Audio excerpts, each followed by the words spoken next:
Riko, agak maju kan? Jangan terlalu lebar, ini ke depan. Alhamdulillahirabbil alamin wassalatu wassalamu ala Rasulillah wassalatu wassalamu ala Muhammad. Alhamdulillah, pertama-tama kita panjatkan puji dan syukur kehadiran Allah Subhanahu wa taala.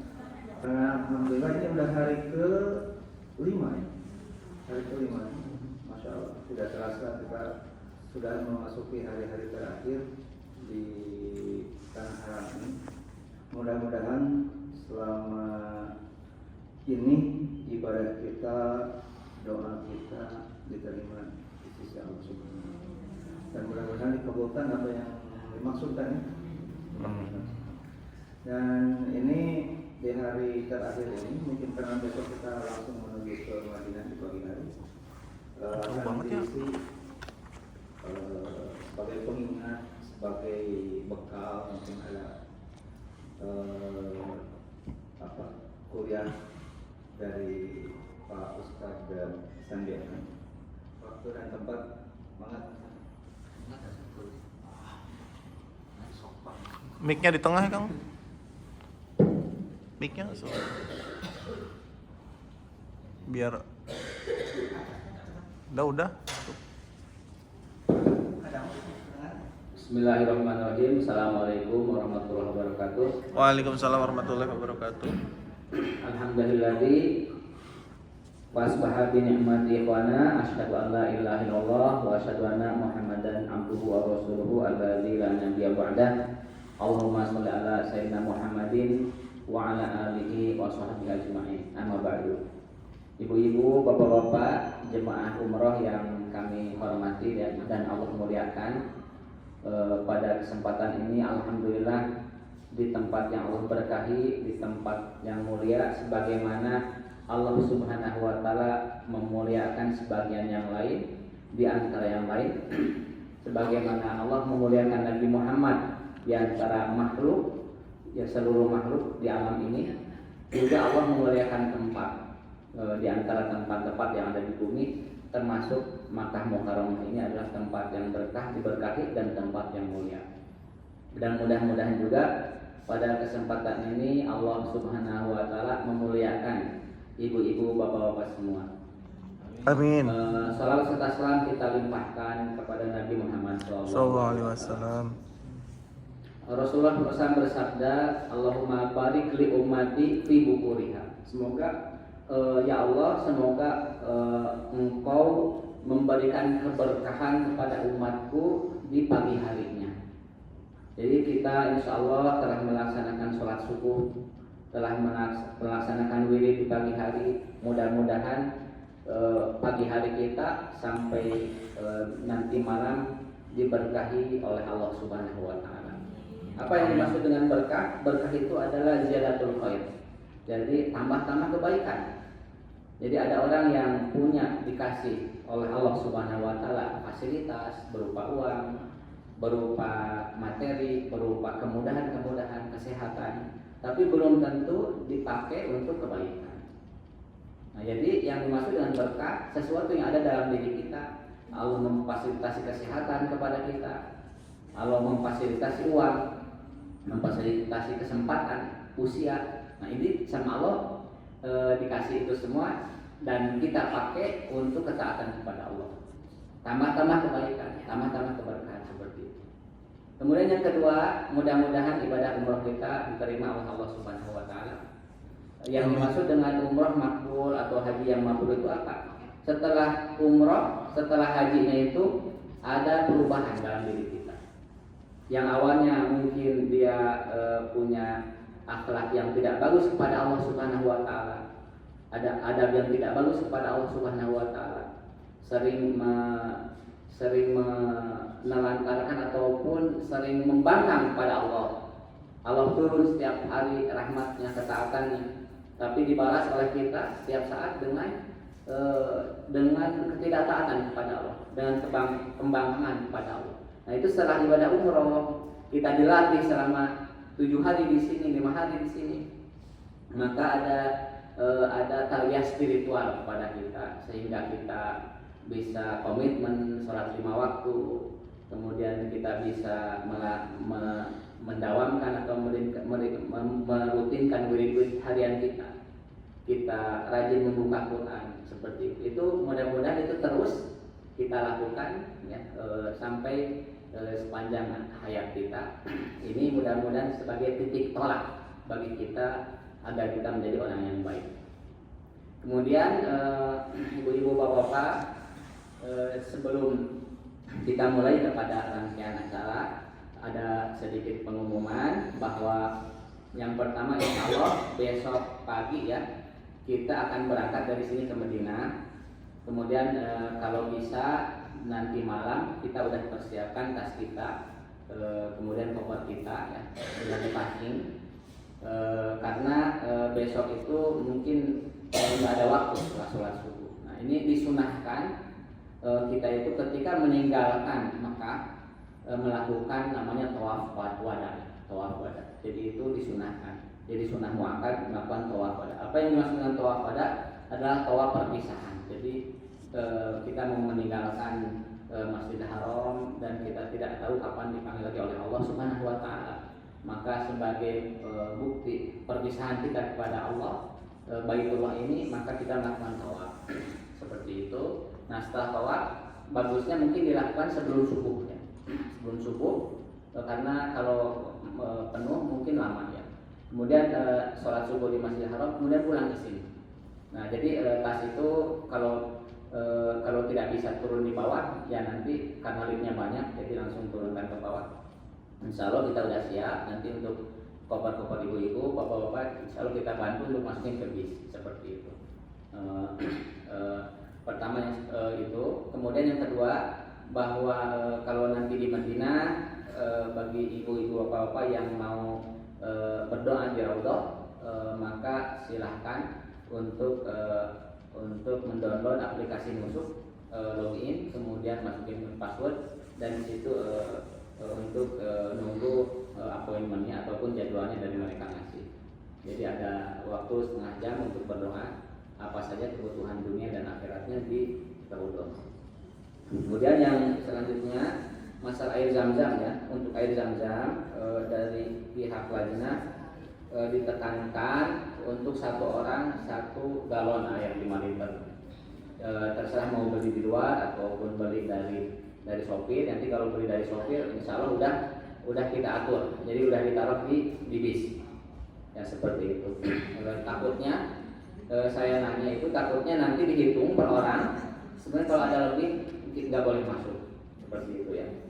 Pak, boleh nanya? Ya. Bawa dari Nabi dari Umur boleh nggak? Boleh. Boleh. Ya, Ya. aku. Ya bagusnya mungkin pakai aqua kalau mau ya. Jadi kalau dari galon kemudian ada tulisan jam-jamnya. Jadi itu iya. Iya dia bisa seperti itu.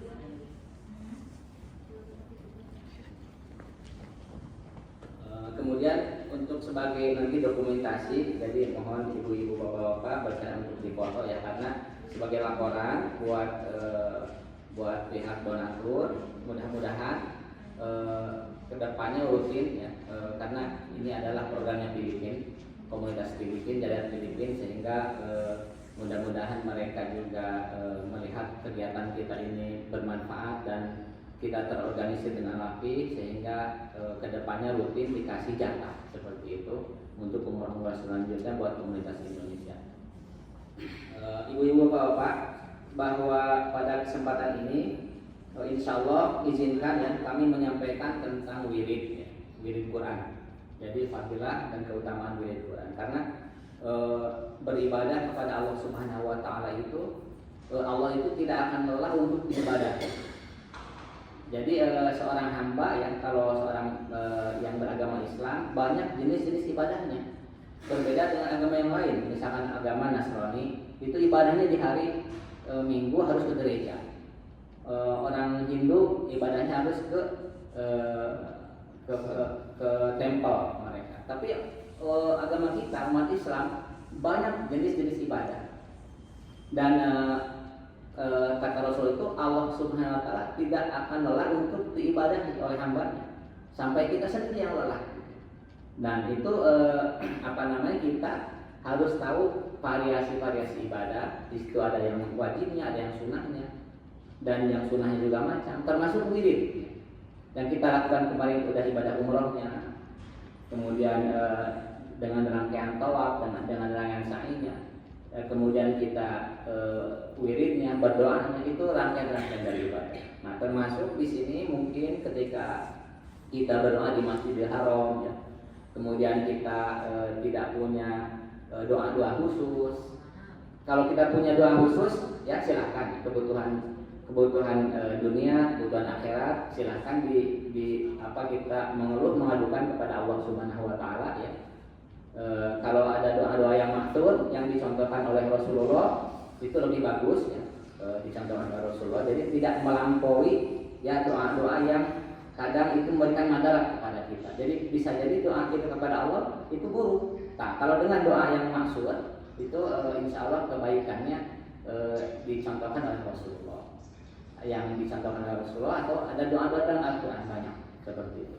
Nah, kemudian seandainya mungkin doa-doa itu sudah selesai kita lakukan, doa apa lagi yang harus kita lakukan di waktu-waktu yang mulia, di tempat-tempat yang mulia, tempat-tempat yang diberkati?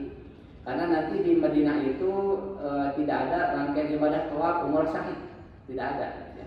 Yang ada kita sholat, kemudian nunggu waktu sholat, ya. Setelah sholat nanti berdiri. Nah, ini harus tahu variasi-variasi ibadah. Di antara itu adalah wirid Al-Quran. Jadi wirid Al-Quran. Jadi Al-Quran yang kita baca itu termasuk wirid. Wirid termasuk wirid. Jadi ketika kita membaca Al-Quran itu di dalam itu banyak doa, ya, banyak kebaikan-kebaikan.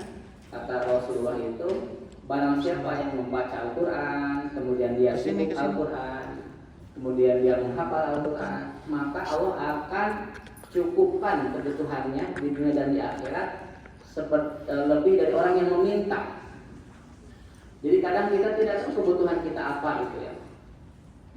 Tidak tahu sudah perlu. Biar kelihatan banyak. Mulut kita, ya. Padahal kebutuhan kita banyak, ya. Allahul Ghani wa nahnu fuqara. Allah itu maha kaya, kita itu sangat butuh keperluan dunia, butuh keperluan akhirat. Tapi ketika kita berdoa, ya, di Masjidil Haram, doa apa lagi yang mau kita panjatkan? Nah, itu kata Rasulullah, dengan kita sibuk membaca Al-Quran, dengan kita wirid Al-Quran, maka Allah akan cukupkan kepada hamba tersebut lebih-lebih daripada orang yang berdoa. Dan dengan banyak yang lebih-lebih kepada orang yang banyak berdoa kepada Allah Subhanahu Wa Taala.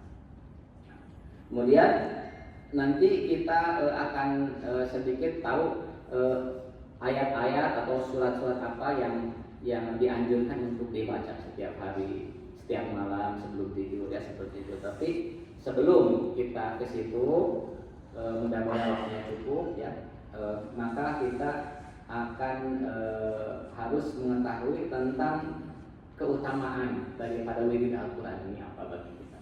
Sehingga ibu-ibu bapak-bapak mudah-mudahan ini menjadikan rutin bagi kita, ya, wirid Al-Quran ini setiap hari kita lakukan. Karena banyak sekali manfaat di dunia, manfaat di akhirat, manfaat bagi kita, ya, untuk kehidupan dunia, manfaat bagi kita untuk di akhirat nanti. Ini adalah banyak sabda-sabda Rasulullah, banyak daripada Al-Quran, firman Allah Subhanahu Wa Taala yang menyampaikan tentang manfaat wirid Al-Quran ini, ya.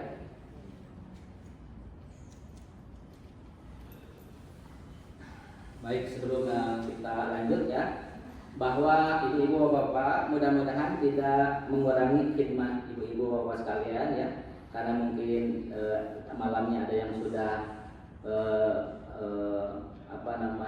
sudah mabit di Masjidil Haram, gitu, ya, kemudian lelah, kurang istirahat, ya, kemudian kita di sini dikumpulkan di sini untuk sedikit tawasul atau tawasul sob.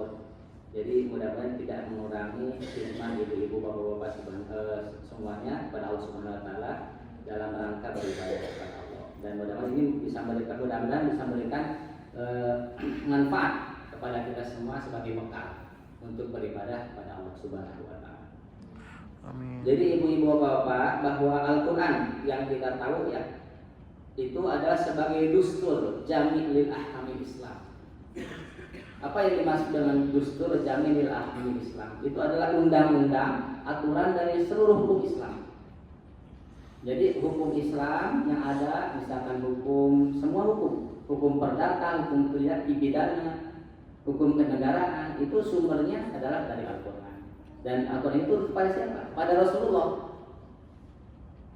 Dan ini adalah sumber yang hukum ini sebagai sumber itu adalah dari Al-Quran. Wa huwa manba'ul ladzi yafiqu bil khairi wal hikmati ala qulubil mu'min. Dan Al-Quran ini adalah sumber cahaya yang terus mengalir kepada hati seorang mukmin. Jadi sumber-sumber kebaikan ya, yang Allah tanamkan kepada hati seorang yang beriman. Jadi kalau orang yang tidak beriman tidak mendapatkan cahaya Al-Quran ini, tidak akan mendapatkan cahaya Al-Quran yang terus mengalir, yang Allah tanamkan kepada hati seorang yang beriman. Cahaya-cahaya kebaikan, cahaya-cahaya hikmah, petunjuk hidayah yang ditanamkan ke dalam hati seorang yang beriman. Wa huwa aqlu ma yaqrabu al-muta'abbiduna bi tilawatihi ila Allah tabaraka wa ta'ala. Kemudian Al-Qur'an ini adalah sebaik-baik hubungan antara seorang hamba dengan Allah. Jadi kalau kita punya hubungan ya antara bawahan dengan atasan, kalau hubungan kita mau lancar itu kan perlu ada suatu komunikasi, perlu ada komunikasi yang baik. Nah kalau kita seorang hamba ya ingin hubungan baik dengan Allah Subhanahu Wa Taala, harus dekat dengan Allah itu dengan apa? Dengan Al-Quran.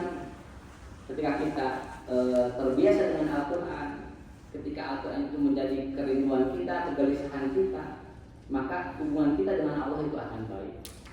Sebagaimana halnya kita gelisah ya kalau HP kita hilang atau tidak buka HP lah dalam beberapa waktu ya untuk mengecek status atau melihat perkembangan di grup, seperti itu. Jadi harus ada kegundahan, kegelisahan kita kepada Al-Quran, karena itu adalah sebaik-baik hubungan seorang hamba dengan Allah Subhanahu wa taala. Wa fi hadits Ibnu Mas'ud radhiyallahu anhu an Nabi sallallahu alaihi wasallam qala inna hadzal qur'ana ma'dubatullahi fa'aqbilu ala ma'dubatihi mastaqatu. Dari sahabat Rasulullah yang bernama Ibnu Mas'ud, beliau berkata dan Rasul bersabda bahwa sesungguhnya Quran yang kita baca itu adalah ma'dubatullah, itu adalah hidangannya Allah, jamuannya Allah. Jadi kalau ada seorang yang kita hormati ya, memberikan jamuan kepada kita dengan jamuan yang terbaik, itu adalah suatu kemuliaan bagi kita. Jadi Allah sebagai pencipta, sebagai Rabb, sebagai pengatur, sebagai raja seluruh alam, dia memberikan hidangannya, jamuannya kepada kita. Jamuan yang sungguh luar biasa daripada jamuan para penguasa, daripada jamuan orang yang terpadang terhormat. Kata Rasulullah, fa'akhbiru ala ma'dubatihi mastaqatu. Maka kalian semua berespon atau cepat ngambil jamuan tersebut semampu kalian. Seperti itu. Karena itu adalah jamuan terbaik yang Allah berikan kepada hamba. Inna hadzal qur'ana huwa hablullahi wa nurul mubin. Bahwa sesungguhnya Quran yang ada di hadapan kita yang kita baca ya, itu adalah tali Allah yang kuat. Jadi kalau kita mau tidak terjatuh ya, misalkan jalan di tebing atau jalan di jembatan ya, kalau kita nggak mau terjatuh, maka harus kita megang. Nah, kalau kita tidak mau terjatuh ke dalam kesesatan, ke dalam tipu daya syaitan, maka peganglah Al-Quran ini. Karena Al-Quran tadi kata Rasulullah, Habdullah adalah tali Allah yang kuat. Maka pegang erat-erat, maka kita insya Allah akan selamat sampai kita dipanggil oleh Allah Subhanahu wa taala. Kemudian wa nurul mubin, dan Al-Quran ini adalah cahaya yang nyata, yang jelas. Jadi banyak cahaya yang bersifat fata morgana. Kelihatannya itu cahaya, padahal ketika didekati ternyata bukan. Seolah-olah itu adalah yang benar, ketika kita mau ke situ ternyata itu adalah kegelapan, kesesatan. Tapi Al-Quran adalah cahaya nyata yang memberikan ketenangan kepada kita, yang memberikan ketentraman, yang memberikan rasa tumakninah kepada kita, yang menghilangkan kegundahan kepada kita, yang menghilangkan keraguan-raguan. Itu adalah cahaya di dunia. Nanti cahaya di akhirat berupa penerang di alam kubur kita, di mana orang-orang butuh hidayah, butuh syafaat, butuh amal soleh yang menerangi dalam kegelapan kesempitan alam kubur. Maka Al-Quran akan datang menjadi makhluk baru yang menerangi, menemani kesendirian kita, kegelapan kita, ketakutan kita di alam kubur nanti. Di yaumul qiyamah juga sama. Al-Quran yang kita baca, Al-Quran yang kita tadabbur setiap hari, Al-Quran yang kita sering amalkan setiap hari, maka akan menjadi cahaya di yaumul qiyamah yang akan menerangi kita ketika kita jalan di Shiratal Mustaqim. Sebagaimana Allah berfirman dalam Quran surat Al-Baqarah, itu orang munafik nanti itu di yaumul qiyamah dia jalan itu dalam keadaan gelap. Kemudian ada kilatan-kilatan cahaya kelihatan jalan Shiratal Mustaqim, dia jalan selangkah. Kemudian dia berhenti lagi. Kemudian karena takut terjatuh ke dalam neraka jahanam, maka ada kilatan cahaya yang gelap, kelihatan jalan-jalan lagi seperti itu. Ada yang cahayanya sebesar di ujung mata kaki atau di ujung jempol. Jadi jalannya itu kelihatan gelap gitu, tapi dia masih bisa melihat jalan. Ada seperti itu. Ada cahaya yang terang benderang. Tadi Al-Quran itu nurul mubin, yang bisa melihat kita menerawang ke depan. Kalau mobil di padang pasir itu kan kelihatannya. Kalau cahayanya bagus, seperti itu kita jalan itu kencang. Gitu. Jadi bagaimana luasnya neraka, panjangnya neraka. Ada orang yang jalan merangkak, kemudian terjatuh. Ada orang yang berjalan tertatih-tatih kemudian terjatuh. Ada orang yang berjalan di Shiratal Mustaqim itu dalam melangkah pelan. Ada yang berlari, ada yang naik kendaraan, ada yang secepat kilat. Seperti itu. Ada yang tanpa hisab. Mudah-mudahan kita termasuk hamba Allah yang masuk pada surga Allah tanpa hisab. Amin. Seperti itu, dan bisa memberikan syafaat kepada para keluarga kita yang kita cintai. Kemudian Al-Quran itu adalah wasifaun nafi'. Al-Quran yang kita baca, Al-Quran yang kita amalkan, Al-Quran yang kita tadabburi itu adalah obat yang sangat bermanfaat. Jadi kalau kita punya masalah kesehatan, kita minta obat kepada dokter, kita minta obat kepada teman kita perawat untuk kesembuhan kita. Al-Quran yang kita baca itu adalah sumber daripada obat semua penyakit.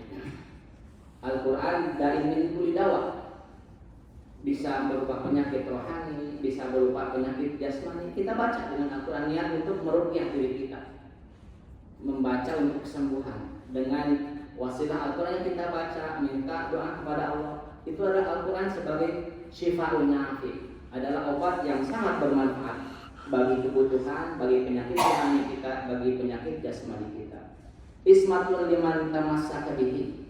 Al-Quran yang kita baca adalah menjadi jaminan bagi orang yang berpegang teguh kepada Al-Quran.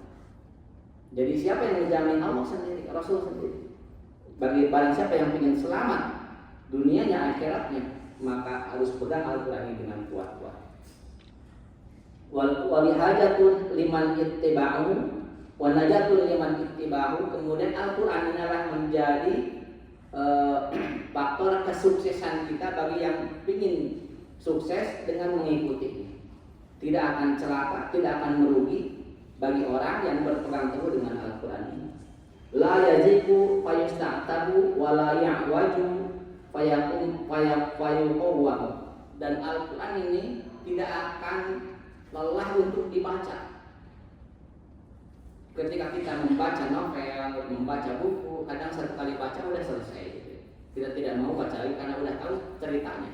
Atau kita lihat film gitu ya, udah tahu ceritanya, bosan untuk diikuti lagi. Tapi Al-Quran yang kita baca sehari-hari terus-terus dibaca tidak akan pernah bosan bagi diri kita.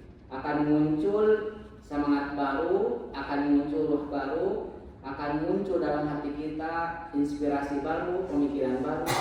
Kemudian ketika kita baca Al-Quran dalam keadaan mungkin kurang khusyuk, terbiasa saja lewat. Tapi ketika Al-Quran dibaca dan mendengarkan bacaan dari orang lain, padahal sama bacaannya, akan tersentuh diri kita sampai menangis seperti itu. Karena apa? Tadi itu jaminan Allah bahwa Al-Quran itu tidak akan pernah bosan untuk dibaca oleh seorang hamba. Udru fa innallaha yajurukum ala tilawatihi kulla harfin asron hasanatin. Amma inni la aqulu lakum alif lam mim harfun walakin alifun wa lamun wa mimun harfun. Rawahu al-Hakim. Bacalah Al-Quran ini karena setiap hurufnya dari Al-Quran ini adalah mengandung 10 kebaikan. 10 kebaikan. Jadi kalau kita melakukan keburukan, Allah catat 1 keburukan. Nah, kalau kita melakukan kebaikan, kita berniat melakukan kebaikan, maka Allah catat 1 kebaikan. Tapi kalau kita sudah melakukan kebaikan, maka Allah catat 2 kebaikan. Al-Quran ini kalau kita baca itu mengandung 10 kebaikan, 10 kali lipat. Jadi 10 kali lipat itu bukan dari kalimat, misalkan Alhamdulillah, ya, bukan itu 10 kebaikan, tapi Alhamdulillah itu ada berapa huruf? Alif, lam, ha, mim, dal, itu ada 5 dari Alhamdulillah, dikalikan 10, udah 50. Jadi kita baca terus diulang-ulang, ya. Seperti itu banyak kebaikan, insya Allah yang kita dapatkan.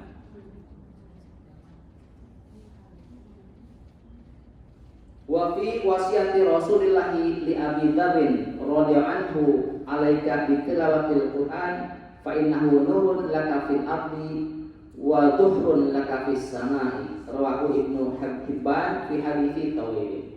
Rasulullah pernah memberikan wasiat kepada Abu Dzar, kepada sahabat Rasulullah namanya Abu Dzar Al-Ghifari. Apa wasiatnya? Kata Rasulullah, alika bi tilawatil Qur'an. Hendaklah engkau wahai Abu Dzar membaca Al-Qur'an. Karena apa? Fa innahu nurun laka fil ardi. Karena Al-Qur'an itu menjadi cahaya bagi engkau di dunia. Jadi kita ketika hidup di dunia itu kadang kita merasa bingung ya dengan adanya banyak tipuan-tipuan, subhat-subhat yang membingungkan kita, apakah ini benar atau tidak, apakah ini salah atau benar, seperti itu, atau perasaan kita benar ternyata salah. Itu adalah tipuan-tipuan dari syaitan. Nah, dengan kita berpegang teguh kepada Al-Quran, kemudian kita sering membaca Al-Quran, maka ini akan menjadi cahaya bagi kita di dunia. Karena cahaya itu lawannya daripada kegelapan. Jadi kalau kita tidak mengambil Al-Quran, maka cahaya akan masuk ke dalam hati kita, akan menerangi kita, hidup kita penuh dengan naungan cahaya Allah secara maknawi dari Allah Subhanahu wa Ta'ala. Sebaliknya ketika kita jauh dari Al-Quran, ketika kita tidak mau Al-Quran ini menjadi pegangan hidup kita, maka kita akan berada dalam kegelapan. Karena tidak mungkin cahaya dengan kegelapan ini bersatu. Kita contohnya ya, kalau misalkan di siang hari, kemudian matahari sudah terbenam, muncul kegelapan, kemudian kita tanya kemana cahaya, kemana siang hari yang tadinya kita kelihatan matahari, kenapa tidak ada yang muncul kegelapan? Karena cahayanya pergi. Jadi ketika cahaya pergi, itu muncullah kegelapan. Nah, kemudian ketika kita di malam hari udah masuk waktu subuh, tiba-tiba terang gitu. Kemana itu yang gelap tadi nggak ada, hilang. Karena apa? Karena yang muncul cahaya dari Allah. Nah, itulah seperti itu. Tidak mungkin antara kegelapan dengan terang benderang itu bersatu. Tidak mungkin. Jadi ketika kita mengambil Al-Quran ini, maka akan muncul cahaya dalam diri kita. ketika kita tidak mengambil Al-Quran, maka yang datang kepada kita adalah kegelapan dari syaitan, kegelapan dari hawa nafsu. Jadi banyak manusia-manusia yang diliputi oleh kegelapan dalam hatinya karena tidak menjadikan Islam, tidak menjadikan Al-Quran menjadikan pegangan dalam hidup mereka. Mereka hidup berjalan dalam keadaan mati, padahal jasadnya masih hidup. Fi qulubihim maradun fazadahumullahu marad. Dalam hati mereka itu dalam keadaan sakit. Dalam keadaan sakit. Jadi ada qalbun marid, ada qalbun hayyun, ada qalbun mayyit. Jadi qalbun hayyun itu yang hidup, seperti tanaman sering disiram, dikasih pupuk, ya, maka akan tumbuh subur, ya. Kalau kita sering menyiram pohon cabai, ya, atau pohon cabai rawit, ya, sering disiram, kasih pupuk, maka akan tumbuh subur. Seperti itulah hati. Ketika kita pupuk dengan Al-Quran, dengan zikir, maka hati kita akan tumbuh subur, produktif, memberikan manfaat. Ketika jarang disiram, jarang dipupuk, maka akan layu. Kalau jarang tersentuh dengan ibadah, bahkan dengan kemaksiatan, dengan dosa-dosa besar, dengan kekufuran, dengan kesyirikan, bisa jadi hati kita bukannya layu lagi, mati. Kalau udah mati, maka tidak akan mungkin lagi untuk disentuh dengan hidayah. Fi qulubihim maradun fazadahumullahu marad. Dalam ayat lain bahwa hati itu adalah seperti kaca yang bening. Kemudian ketika kita melakukan dosa, maka ada nuqtah sauda, ada titik hitam dalam kaca tersebut atau dalam lembaran kertas yang putih. Kalau kita melakukan taubat kepada Allah, istighfar kepada Allah, iktiraf kepada Allah, mengakui kelemahan kita, dosa kita, maka nuqtah tadi akan terhapus. Tapi kalau kita tidak melakukan taubat, ada lagi dosa, tambah lagi titik, terus titik banyak, noda hitam, maka yang tadinya putih menjadi gelap. Jadi cermin itu tidak bisa lagi melihat cermin. Melihat diri kita tidak bisa lagi melihat diri kita karena tadi sudah tertutup dengan noda, dengan debu atau dengan kotoran. Maka ini sebagai tadabbur bagi kita agar kita banyak tajdidul istighfar, untuk memperbaharui istighfar kita kepada Allah setiap sebelum tidur minimal 33 kali istighfar kepada Allah untuk mengakui dosa kita yang tidak kita ketahui, yang tidak kita rasakan, yang kita rasakan, yang kita ketahui. Rasulullah beristighfar kepada Allah, pada beliau seorang yang maksum, sehari semalam lebih daripada 70 kali. Pada beliau seorang yang maksum. Allahumma inni a'udzubika min an nusyrika bika syai'an na'lamu wa nastaghfiruka bima la na'lamu.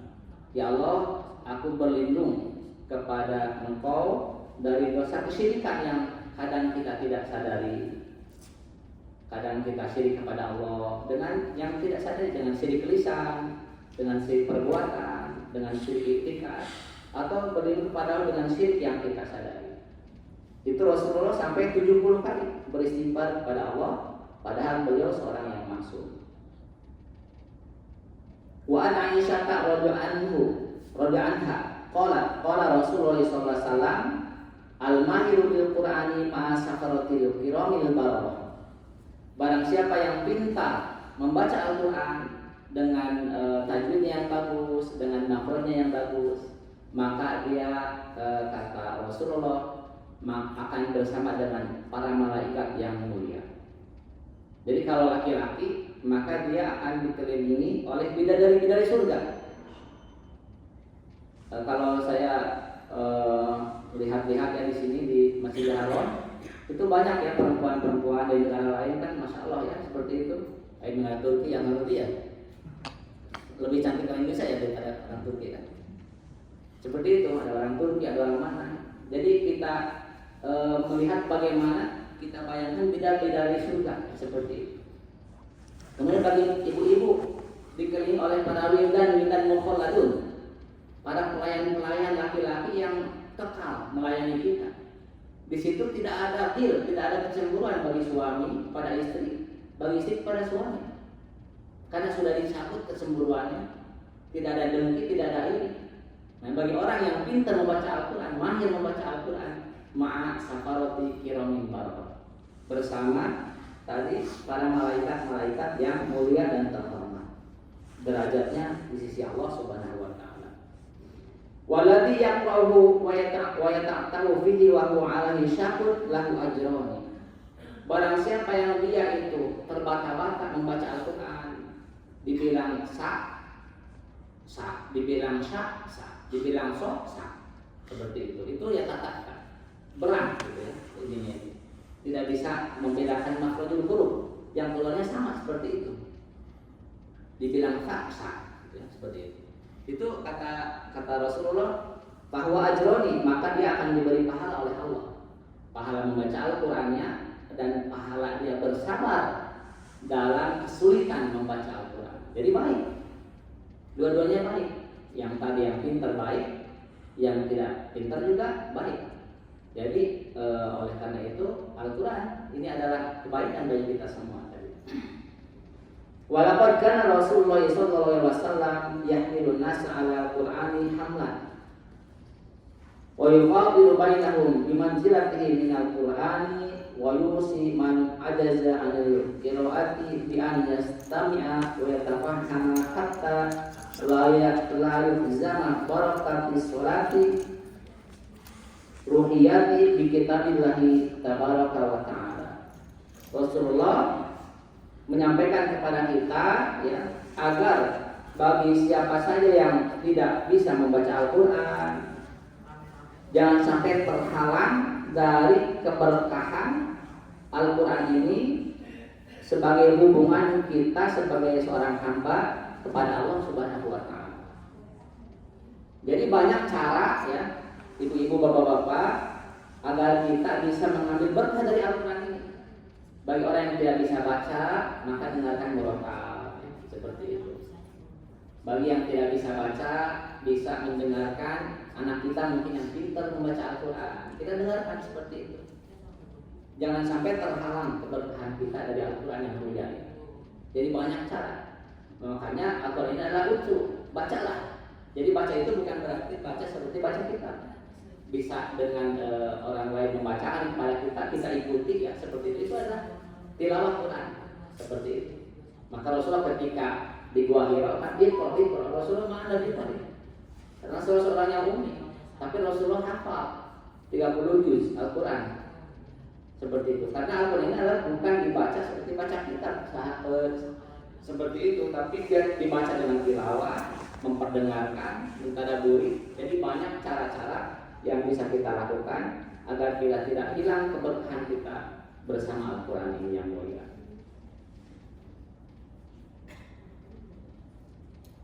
Wa Nabi Hurairah radhiyallahu anhu ani Rasulillah sallallahu alaihi wasallam qala manis tama'a ila ayatin min kitabillahi kutibat lahu hasanatun mudha'afatun wa man talaha kanat lahu nurun yaumal qiyamah. Nah ini, jadi barang siapa yang tidak sanggup membaca Al-Quran ya, maka kita dengarkan dari orang yang membaca Al-Quran, yang misalkan mendengarkan murotal juga ya, itu insya Allah mendapatkan dicatat satu kebaikan yang berlipat ganda. Barang siapa yang mendengarkan satu ayat dari Al-Quran akan dicatat baginya satu kebaikan yang berlipat ganda tadi, dilipatkan dengan 10 kebaikan.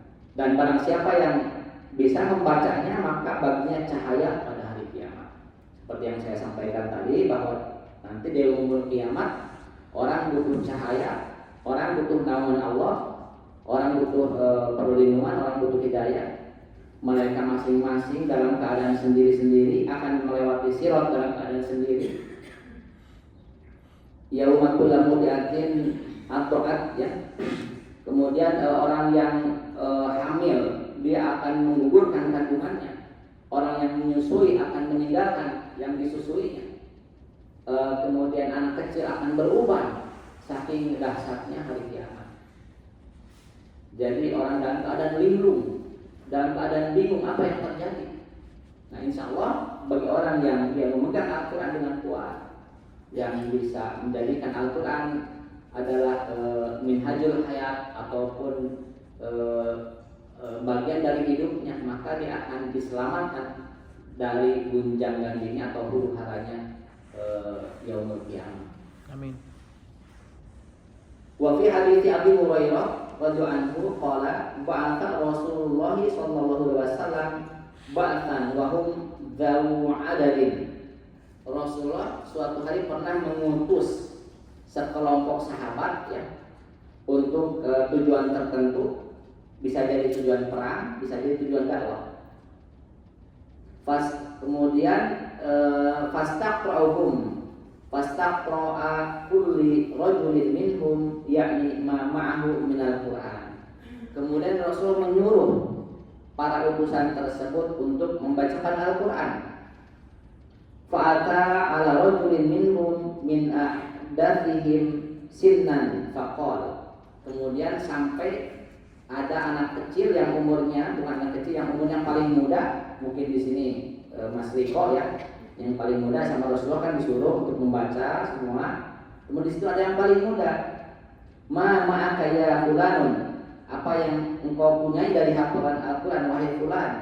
Qala, fulan tersebut berkata, ma'i kada wa kada wa suratul Baqarah. Aku hafal surat ini, surat ini, surat ini, dan surat Baqarah, Al-Baqarah. Jadi Al-Baqarah itu kan besar gitu ya. Kemudian ada yang lebih besar lagi kata menurut Al-Fil ya. Al-Fil. Lebih besar dari Al-Baqarah seperti itu. Nah, kemudian qala amma aka suratul Baqarah. Rasulullah menegaskan kembali, apakah betul engkau hafal surat Al-Baqarah? Qala na'am. Kata pemuda tersebut, betul. Qala, Rasul bersabda, idhab fa'anta amiruhum.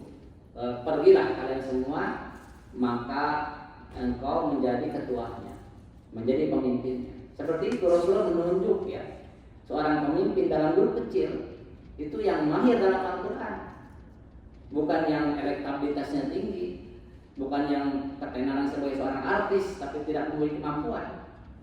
Harusnya seorang pemimpin itu yang dia pintar, mahir, paham dalam Al-Quran, ditunjuk sebagai pemimpin. Seperti itu. Itu adalah contoh daripada bagaimana Rasulullah memuliakan orang yang mahir dalam Al-Quran menjadi pemimpin dalam rombongan atau pemimpin dalam grup mereka.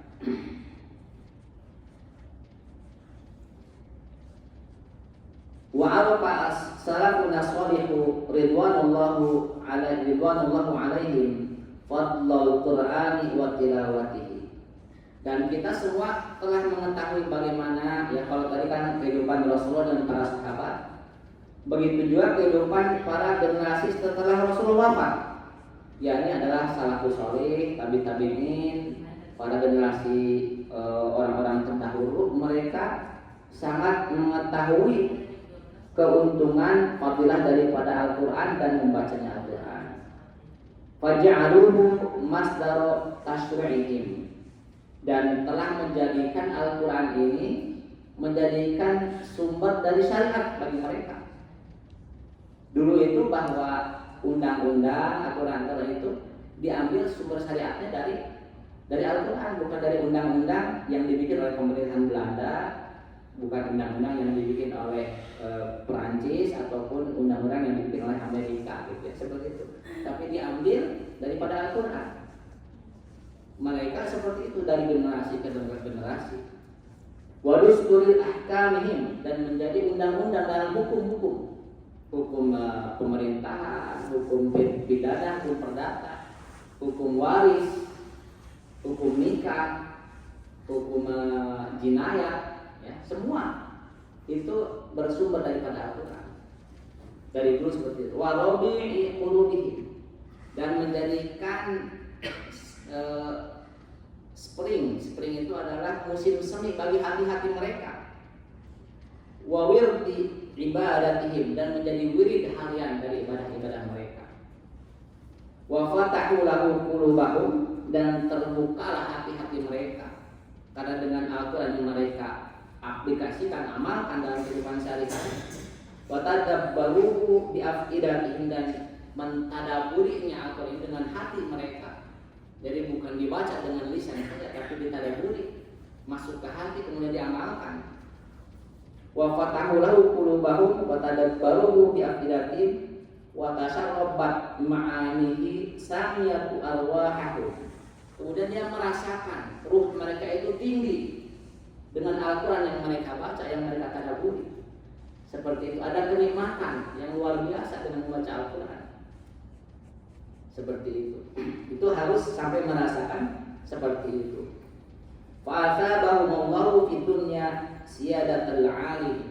Maka Allah memberikan ganjaran kepada mereka, para salafun saleh, menjadi pemimpin dari seluruh alam ini. Kita lihat bagaimana ketika Rasulullah ya kemarin di Gua Hira, itu padang tandus, gunung terjal, berbatu, curam. Kemudian masyarakatnya jahiliyah, tidak terisolasi dari peradaban dunia. Ada anak kecil yang lahir, bayi baru lahir, kalau perempuan dikubur hidup-hidup. Mereka senangnya minum khamr, tawaf dalam keadaan telanjang, suka merampok, seperti itu. Itu adalah kehidupan tradisi Arab jahiliyah sebelum datangnya Islam. Kita tidak bisa membayangkan yang tandus gurun pasir seperti ini. Kemudian mereka menjadi pemimpin seluruh alam, seluruh negeri. Islam menyebar ke Syam, Islam menyebar ke Mesir. Kemudian ada dinasti Umayyah. Kemudian Islam menyebar ke Indonesia. Kemudian ada dinasti Abbasiyah di Irak. Kemudian ada dinasti Umayyah di Turki. Seperti tidak terbayang. Kenapa bisa seperti itu? Masuk ke Indonesia, Indonesia menjadi Islam, negara Islam dengan komunitas muslim terbanyak di dunia. Karena tadi mereka mengamalkan Al-Quran, menjadikan Al-Quran sebagai undang-undang, kemudian mengaplikasikannya dalam kehidupan sehari-hari, kemudian mentadaburinya, kemudian mengimplementasikannya menjadi bagian dari kehidupan mereka. Maka Allah memberikan ganjaran kepada mereka. Mereka menjadi pemimpin di dunia ini, seperti itu. Walahum fil akhirati 'azimud darajat. Kemudian nanti di akhirat mereka itu mempunyai derajat yang luar biasa besar. Kata Rasulullah bahwa orang yang beribadah dengan seorang yang berilmu nanti itu sab'ina darajatin. Dia di akhirat itu adalah sebagaimana takwil dari Ibnu Abbas, 700 derajat bedanya itu. Orang yang ahli ibadah ya, misalkan di Masjidil Haram, seorang yang ahli ibadah, kita lihat bagaimana khusyuknya, bagaimana dia banyaknya ibadah, sholatnya seperti itu. Tapi dibanding orang yang ahli Al-Quran, yang berilmu, levelnya 700 kali lipat. 700 kali lipat. Karena orang yang berilmu, dia itu, kalau orang ahli ibadah, dia kemanfaatannya untuk diri sendiri. Untuk diri sendiri. Jadi kalau ibadah itu kita harus cerdas. Harus melakukan satu kali ibadah tapi manfaatnya banyak. Jadi kalau ibadah di Masjidil Haram, ya misalkan kita khusyuk, ya itikaf semalaman, itu manfaatnya kadang untuk diri sendiri. Tapi seorang ahli Quran, seorang yang berilmu, itu kata Rasulullah 700 kali lipat dibanding seorang yang al-alim, seorang yang berilmu dengan seorang yang abid. Bainah darajata ini itu bimi'ati amin masiron. Di antara satu derajat itu perjalanan 100 tahun.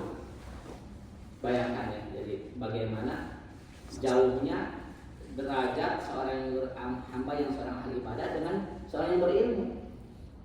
Jadi makanya yang bagus itu kita ahli ibadah, kemudian kita berilmu. Makanya tadi para salafun saleh ketika telah dipupuk oleh Rasulullah, oleh sahabat, mereka menjadi generasi terbaik, memimpin dunia, mereka mempunyai derajat yang tinggi di di akhirat nanti. Bagaimana kemarin kita mendapatkan kisah Siti Khadijah ya, dengan hartanya beliau infakkan, dengan keimanannya, dengan pembelaannya pada Rasulullah sebagai seorang istri yang soleh, maka Allah akan bangunkan istana di surga menjadi pemimpin-pemimpin perempuan muslimah di surga. Karena tadi bahwa keutamaan itu dengan ilmu akan mendapatkan derajat yang lebih di sisi Allah Subhanahu wa taala. Amin. Kemudian ibu-ibu bapak-bapak,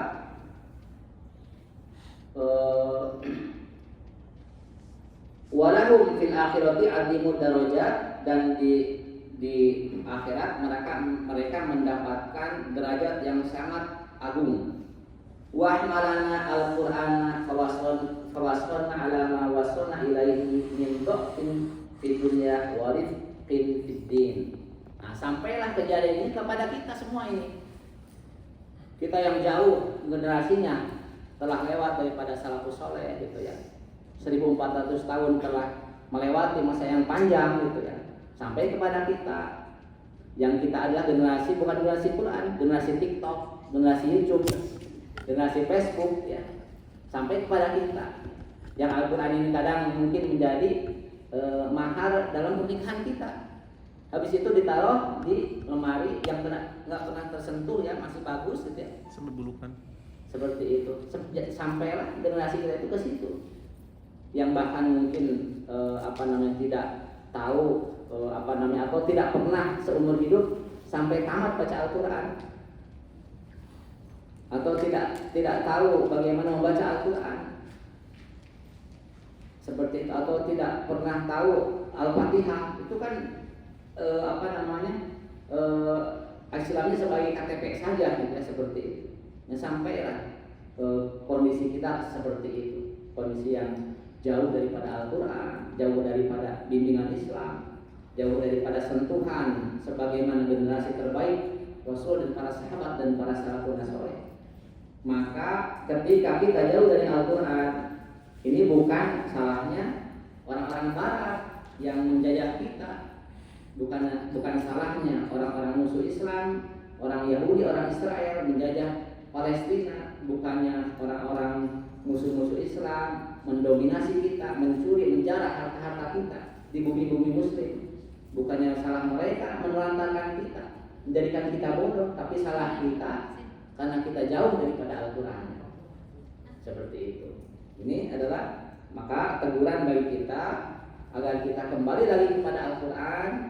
Al-Quran menjadikan tadi undang-undang, menjadikan wirid harian kita yang perlu kita baca sehari-hari, menjadikan tadabbur, menjadikan zikir kita agar hati kita hidup, agar kita selamat, agar kita bisa berpegang teguh kepada tali Allah, agar kita tidak mudah terombang-ambing oleh syubhat, dan agar kita selamat di akhirat mendapatkan cahayanya Allah, mendapatkan ridhonya Allah, mendapatkan surga dengan semua kenikmatannya, dengan derajat yang tinggi di sisi Allah Subhanahu wa taala. Mungkin ibu-ibu bapak-bapak, pada kesempatan ini dicukupkan sekian dulu ya.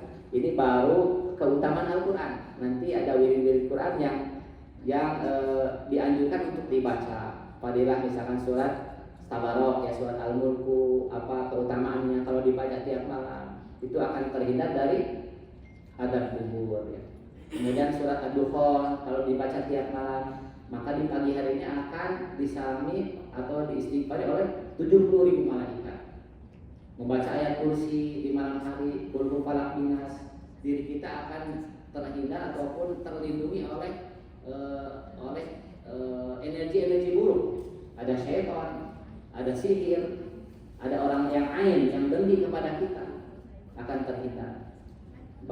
Kemudian kita baca surat Al-Baqarah, maka rumah kita akan jin-jin akan masuk ke kita, yang ada jin di jalanan, ada jin yang tidak berpenghuni, ada jin dari gunung-gunung, dari lembah-lembah ingin masuk ke rumah kita. Rumah kita membaca surat Al-Baqarah, ahli penduduk rumahnya, maka dia akan terusir, tidak akan masuk. Jadi seperti itu. Dan rumah kita ketika kita rajin membaca Al-Quran akan kelihatan dari langit oleh para malaikat rumah yang bercahaya, akan turun rahmatnya, akan dinaungi oleh para malaikat, akan dimintakan ampun, akan diberkahi oleh Allah Subhanahu wa taala. Seperti itu. Ya, insya Allah ibu bapak mudah-mudahan walaupun sedikit terlintas ada manfaatnya bagi kita semua. Kalau ada kesalahan itu adalah kesalahan dari saya sendiri, yang benarnya dari Allah dan Rasulnya. Assalamualaikum warahmatullahi wabarakatuh. warahmatullahi wabarakatuh. Waalaikumsalam warahmatullahi wabarakatuh.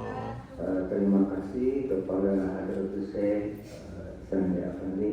Mudah-mudahan apa yang disampaikan beliau bisa bermanfaat untuk kita semua. Amin. Kalau kita tarik garis kesimpulan dari apa yang beliau sampaikan, ternyata variasi ibadah itu sangat banyak sekali. Salah satunya adalah wirid Al-Quran. Apa itu wirid Al-Quran? Salah satu kenapa kita harus wirid Al-Quran, ternyata banyak faedahnya. Al-Quran itu berfaedah untuk kehidupan kita di dunia dan di akhirat. Sekarang yang menjadi pertanyaan dan menjadi bahan tafakur kita, apakah sudah kita membaca Al-Quran? Silakan tanya pada diri kita sendiri. Apakah kita sehabis pulang ini mau berubah, mau menjadi rajin baca Al-Quran? Silakan Anda tanya pada diri Anda sendiri. Hanya Anda yang dapat menjawab, hanya Anda yang bisa merubah diri Anda sendiri. Keluarga, anak, ibu, adik, tidak ada yang bisa merubahnya. Mudah-mudahan isi ceramah ini bisa membawa kita ke arah hidup yang lebih baik. Amin. Sekian mungkin acara kita hari ini. Wabillahi taufiq wal hidayah. Wassalamualaikum warahmatullahi wabarakatuh. Waalaikumsalam warahmatullahi wabarakatuh. Silakan kalau mau yang berlanjut dengan sholat duha, ini waktunya sholat duha.